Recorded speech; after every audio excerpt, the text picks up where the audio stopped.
जीवन को मंगलमय बनाना है तो रामायण का आश्रय लें, और मरण को मंगलमय बनाना है तो भागवत का आश्रय।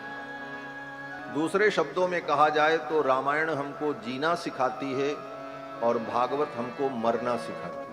रामायण हमें जीना सिखाती है, कैसे जीना चाहिए। रामादिवत वर्तितव्यम न रावणादिवत, रामादिवत वर्तितव्यम। आचार्य मम्मट अपने ग्रंथ काव्य प्रकाश में कहते हैं कि रामादिवत वर्तितव्यम, हमें कैसा बर्ताव करना चाहिए, हमारी जीवनचर्या कैसी हो, तो कहते राम जी के समान रामादिवत। और कैसी नहीं होनी चाहिए तो कहते न रावणादिवत, रावण के समान न।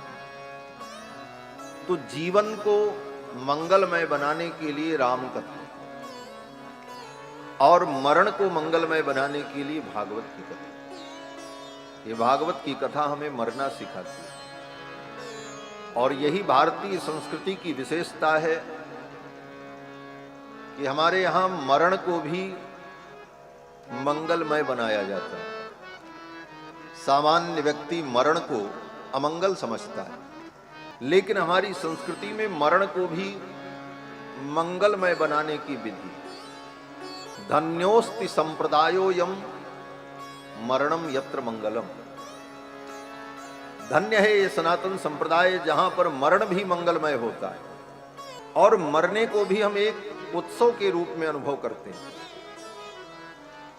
और कितने लोग तो मरने के लिए पवित्र स्थान का चयन करते हैं। काश्याम मरणान मुक्ति ही, शास्त्र कहता है, वेद कहता है कि काशी में मरने पर मुक्ति मिलेगी। अयोध्या, मथुरा, माया, काशी, कांची, हेमंतिका, इन 7 मोक्षदायिनी पुरियों में कोई प्राण त्याग दे तो मरने वाले को वैकुंठ की प्राप्ति हो जाती है, उस भूमि के प्रभाव से, उस स्थल के प्रभाव से। इन बातों को समझकर, अनुभव करके कितने लोग इन तीर्थों में जाकर के आश्रय लेते हैं, जिससे हमारा मरण भी मंगलमय हो जाए। क्योंकि मरण जीवन का एक शाश्वत सत्य है। और दूसरे शब्दों में कहा जाए तो मरण वह बिंदु है जिस बिंदु से एक नए जीवन की शुरुआत होती है। मरण वो पॉइंट है जिस पॉइंट से एक जीवन का अंत और नए जीवन की शुरुआत। और वह मरण कैसा, हम मरें तो कैसे मरें। आप कहोगे महाराज जी क्या कथा सुना रहे हैं, मरने की ही बात हो रही है। बोले मरने की भी बात करना बहुत जरूरी है, क्योंकि हमको, आपको, सबको मरना है। अद्यवा अब्दशतान्ते वा मृत्युर्वै प्राणिनाम ध्रुवः। वेदव्यास जी कहते हैं आज चाहे आज के 100 वर्ष बाद मरना तो पड़ेगा। लाख वर्ष जियो मगर मरना है, उम्र पैमाना एक दिन भरना है। तू आखिरियत मुहैया कर ले गाफिल, तुझे दुनिया से सफर करना है। मरना पड़ेगा, लेकिन मरने से पहले मरने का भय जो हमारे जीवन में है वो दूर हो जाए। यही मरण को मंगलमय बनाना है। मरण को मंगलमय बनाने का मतलब यही है कि मरने का जो भय हमारे अंदर व्याप्त है वो भय दूर हो। मरने के लिए तो लोग मरते हैं, न चाह करके भी मरना पड़ेगा। कोई नहीं चाहता कि हम मरें, लेकिन मरना पड़ेगा। कोई रो करके मर रहा, कोई तड़प करके मर रहा है, कोई चीख करके मर रहा है, कोई अपने मन को, चित्त को धन में, संपत्ति में, पुत्र परिवार में लगा करके, तड़प करके मर रहा है। क्या यही मरने का तरीका है? कहते नहीं। मरने का तरीका यह है कि जब अनुभव हो कि अब मृत्यु आ रही है, मन में कोई वासना न बचे, सारी इच्छाएं समाप्त हो जाएं, किसी भी प्रकार का भय न हो, किसी भी व्यक्ति के बिछुड़ने का दुख न हो, और ऐसी परिस्थिति में प्रसन्नता पूर्वक संसार के प्राणियों का स्मरण न करके भगवान का स्मरण करते हुए हम अपने प्राणों को त्याग दें, यही मृत्यु को मंगलमय बनाना है। मरने का समय आए तो भगवान को याद करते हुए, उनका स्मरण करते हुए सुखपूर्वक, प्रसन्नतापूर्वक प्राणों का त्याग हो जाए, भय दूर हो जाए। यही मरण को सुधारना है और यही मरण उत्तम मरण माना गया। सुखदेव जी कहते हैं कि जन्म लाभ पर पुंसाम अंते नारायण स्मृति ही। जीवन का यही परम लाभ है, अंते नारायण स्मृति ही। अंतिम समय में भगवान नारायण की स्मृति हो और भगवान का स्मरण करते हुए इस दुनिया से हम चले जाएं। यही बात सिखाने के लिए, समझाने के लिए, बताने के लिए, दिल में उतारने के लिए ये भागवत कथा। इसीलिए भागवत कथा सुखदेव जी ने राजा परीक्षित को सुनाई, क्योंकि राजा परीक्षित को 7वें दिन मरना था।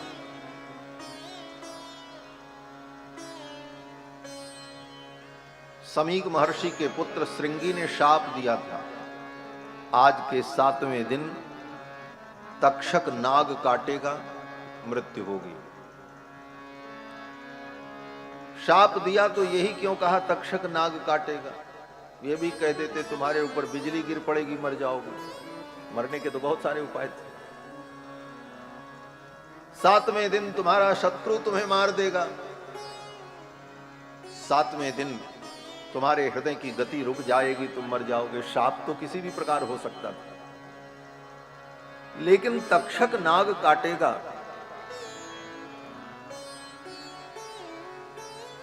और तुम्हारी मृत्यु होगी, ये शाप देने का क्या मतलब?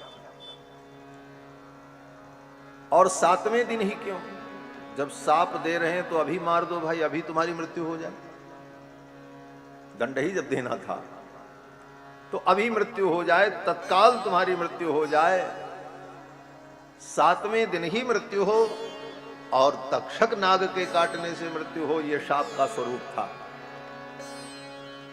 इसके पीछे भावनात्मक अर्थ यह है कि 7 दिन में ही व्यक्ति को मरना है। क्यों बोले? दिन 7 ही होते हैं, रविवार, सोमवार, मंगलवार, बुधवार, बृहस्पतिवार, शुक्रवार और शनिवार। आज शनिवार है, 7 ही दिन होते हैं और इसी 7 दिन में सब मरेंगे। कोई मंगलवार को, कोई बुधवार को, कोई बृहस्पतिवार। 7 दिन में ही समस्त प्राणियों को मरना है। इसलिए राजा परीक्षित को भी 7 दिन में मरने का शाप हुआ और तक्षक नाग काटेगा। नाग माने सर्प। सर्प काल का प्रतीक माना गया है। काल ब्याल मुखग्रास त्रास निर्णास हेतवे। सर्प काल का प्रतीक है, इसीलिए काल को हमारे यहां सर्प कहा जाता है और सर्प को भी लोग काल कहते हैं। आज भी गांव में सांप निकले, लोग कहते हैं महाराज काल को छोड़ना नहीं चाहिए, काल को मार दो।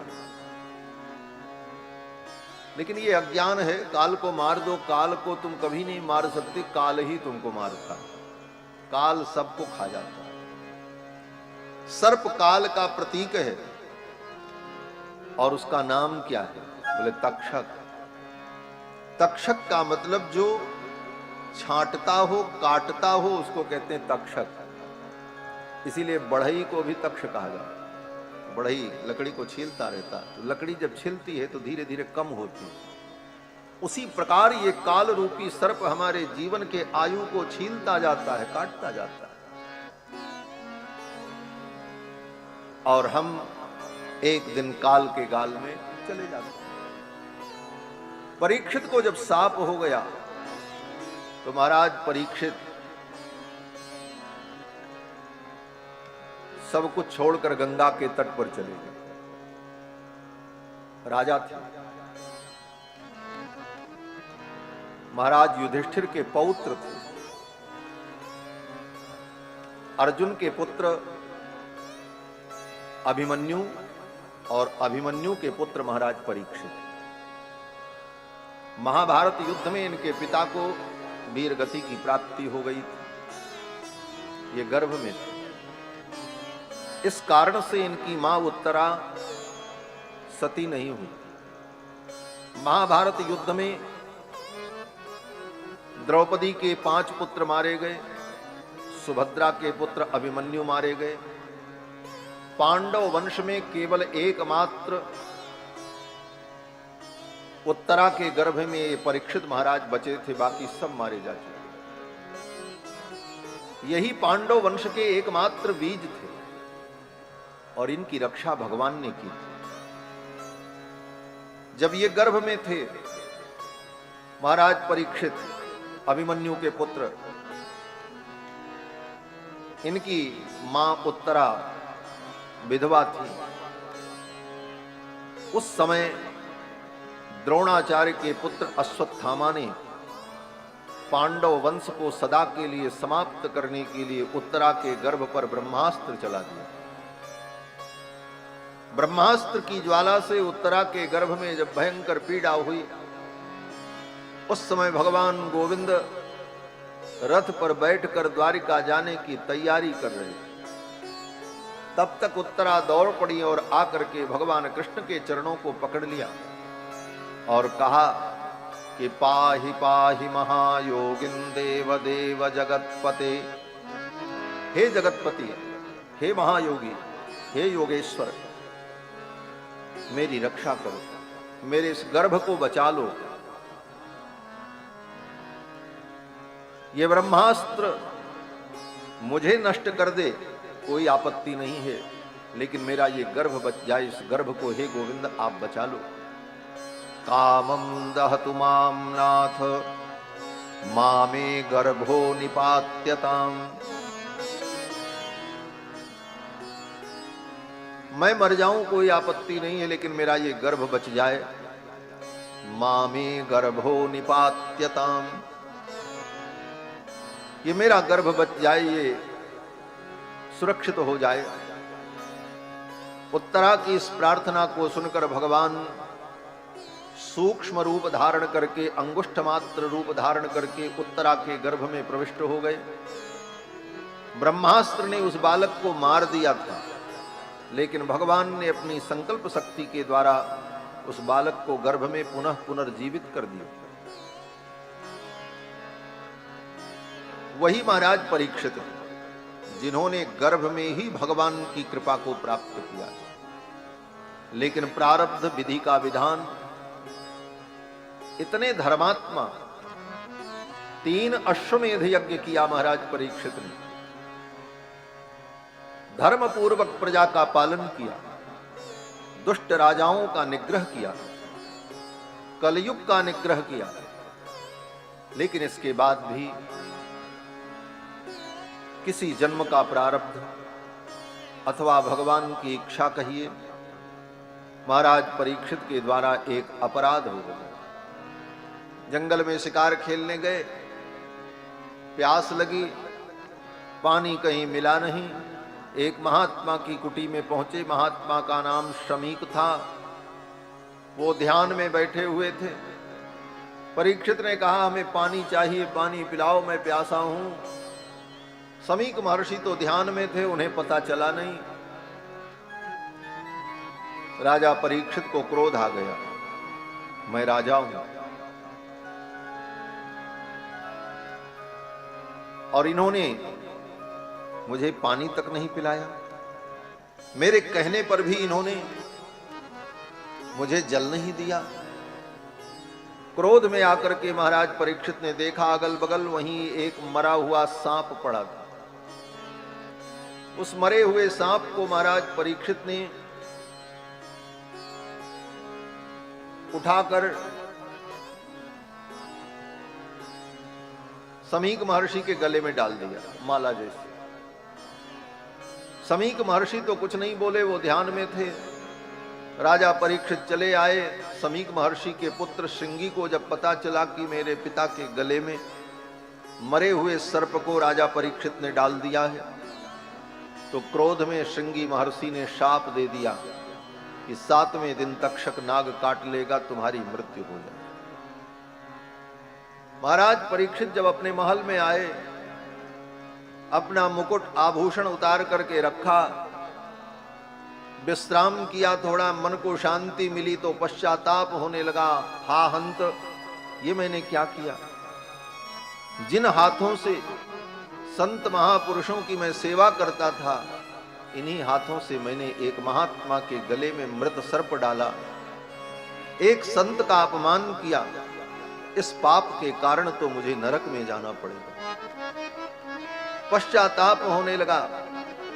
तब तक ब्रह्मचारियों ने आकर के बताया, राजन, समीक महर्षि के पुत्र श्रृंगी ने आपको शाप दिया है, आज के 7वें दिन तक्षक नाग आपको काट लेगा, आपकी मृत्यु हो जाएगी। 7 दिन का समय आपके पास है, आप जो करना चाहें कर सकते हैं।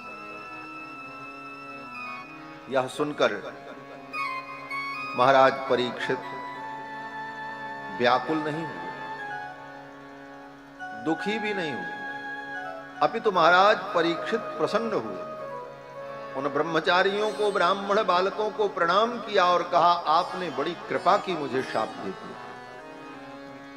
क्यों? इसमें क्या कृपा थी? महाराज परीक्षित ने कहा कि अब मैं अपने पापों का यहीं पर प्रायश्चित करके शुद्ध हो जाऊंगा। अगर आप मुझे शाप न देते तो इस पाप के कारण मुझे नरक में जाना पड़ता, और आपने शाप दे दिया, दंड दे दिया, अब मेरे पाप का यहीं पर प्रायश्चित हो जाए। अगर व्यक्ति को दंड प्राप्त हो जाए, चाहे राजा के द्वारा दिया गया दंड हो, चाहे संविधान के द्वारा दिया गया दंड हो, तो वह व्यक्ति उस पाप से मुक्त हो जाता है, फिर उसे नरक में यातना नहीं भोगनी पड़ती। राजा परीक्षित ने कहा, आपने बड़ी कृपा की, मुझे नरक जाने से बचा लिया। और महाराज परीक्षित ने विलंब नहीं किया। दूसरा कोई होता तो क्या करता? राजा थे महाराज परीक्षित, राजा के पास सारे संसाधन होते। दूसरा कोई राजा होता तो यही करता, वैद्य को बुलाओ, चिकित्सक को बुलाओ, चिकित्सक की एक टीम तैयार कर दी जाए, सर्प के काटने से जो मृत्यु होती है उस विष का शमन करने के लिए औषधियों का संग्रह किया जाए, आसपास चारों तरफ से व्यवस्थाएं एकदम चुस्त दुरुस्त कर दी जाए, कहीं से किसी भी प्रकार का विषैला जंतु सर्प प्रवेश न करने पावे। बहुत कुछ हो सकता था। यह सब भी राजा परीक्षित सोच सकते थे, लेकिन महाराज परीक्षित ने ऐसा नहीं सोचा। परीक्षित ने सोचा 7 दिन में मरना है और काल किसी रूप में आ सकता है, इसलिए अपने मन को भगवान के चरणों में लगाना चाहिए। और महाराज परीक्षित ने उसी क्षण अपना राज्य अपने पुत्र जन्मेजय को दे दिया और सब कुछ छोड़कर गंगा के तट पर आ गए और आकर के गंगा के तट पर बैठ गए। सब छोड़ दिया, राज पाट परिवार सब छोड़कर आकर के गंगा के तट पर बैठ गए। और गंगा के तट पर इसलिए आए कि गंगा के तट पर हमारी मृत्यु होगी तो गंगा के दर्शन से, गंगा के स्पर्श से मेरी परम गति हो जाएगी, क्योंकि गंगा के तो दर्शन से मुक्ति की प्राप्ति लिखी। गंगे तव दर्शनात् मुक्ति ही, गंगा के दर्शन से मुक्ति। महाराज परीक्षित गंगा के तट पर जब आए तो बड़े बड़े ऋषि मुनि अमलात्मा महात्मा लोग वहां एकत्रित हो गए। यह समाचार सुनकर कि महाराज परीक्षित को शाप हुआ है, शुभ चिंतक लोग, हितैषी लोग सब वहां गंगा के तट पर एकत्रित हो गए। बड़े बड़े ऋषि मुनि आए, महर्षि धौम्य, महर्षि पराशर, वेदव्यास, वशिष्ठ जी महाराज, घृत समद, ये महामुनि लोग गंगा के तट पर आ गए। महाराज परीक्षित बैठे थे, चर्चा होने लगी। आज के 7वें दिन परीक्षित को मरना है, इनके लिए क्या किया जाए जिससे इनकी उत्तम गति हो। कोई कहने लगा ध्यान करो, कोई कहता है मंत्र का जप करो, किसी ने कहा यज्ञ करो, किसी ने कहा प्राणायाम करो। अनेक प्रकार के उपाय लोग बताने लगे और ये सब चर्चा चल रही थी। तब तक कहीं से घूमते हुए परमहंस श्री सुखदेव भगवान आ गए। तत्रा भवत भगवान व्यासपुत्रो यदृक्षया गामटमानो नपेक्षः अलक्षलिंगो निजलाभतुष्टो भृतश्च बालैरवधूत वेशः। अवधूत वेश धारण किए हुए परमहंस श्री सुखदेव भगवान वहां आ गए। ये सुखदेव भगवान कौन है? बोले वेद व्यास जी के पुत्र हैं और इनकी अवस्था सदा 16 वर्ष की ही रहती और जन्म से ही सिद्ध योगी। जब सुखदेव जी गर्भ में थे 12 वर्ष तक अपनी मां के गर्भ में रहे। वेद व्यास जी ने कहा बेटा कब तक मां के गर्भ में रहोगे, अब बाहर आओ। तुम्हारी मां इतने दिनों से तुमको ढो रही है। तो गर्भ में बैठे हुए सुखदेव भगवान ने कहा मैं यहीं ठीक हूं। क्यों? सुखदेव जी ने कहा बाहर आते ही भगवान की ये माया मुझे पकड़ लेगी। ये भगवान की माया बड़ी विचित्र है।